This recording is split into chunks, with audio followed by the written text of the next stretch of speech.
If you're wanting to make a move but wondering whether it would make more sense to list now or wait until the spring, then you're not alone. This is one of the most common questions that we get this time of year. You may be concerned that if you list in the winter, your home won't sell. Or maybe you're afraid that you're leaving equity on the table because you've heard that homes listed in the spring or summer sell at a higher price. So to get to the bottom of this, I went all the way back to January 2007 and pulled almost 14 years worth of data to show you how our market here in the upstate tends to behave. These numbers came directly from the MLS, courtesy of the Greater Greenville Association of Realtors.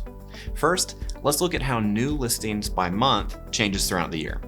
As you can see from the graph, the winter months are definitely slower in terms of the number of new listings hitting the market. This means that there's less inventory for buyers to choose from, and less competition for your property if you're a seller. It makes sense that there would be fewer people listing their homes for sale this time of year, with all the craziness that usually comes along with the holidays. Next, let's take a look at closed sales by month. As you might expect, this trend line is pretty similar to the number of new listings. With fewer homes available for sale, the number of closed transactions during the winter months tends to be about half of the peaks that we see during the spring and summer.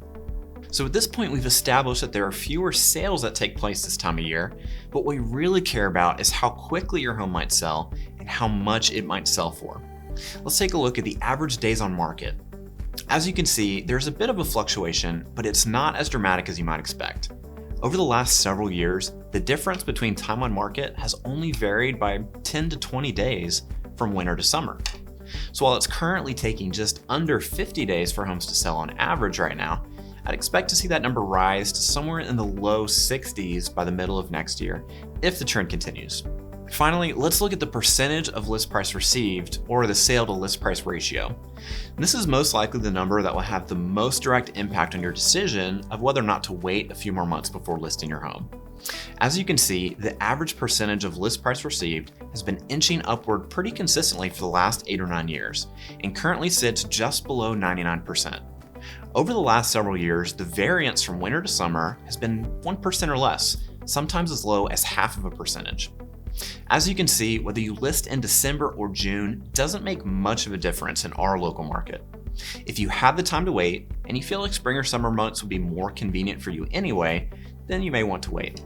But if you really would prefer to make a move sooner rather than later, then you can do so with confidence. If you're ready to put together a game plan to get your home sold and move on to the next chapter, call or email us today and we'll connect you with one of our top agents. Thanks so much for tuning in, and we'll see you next week.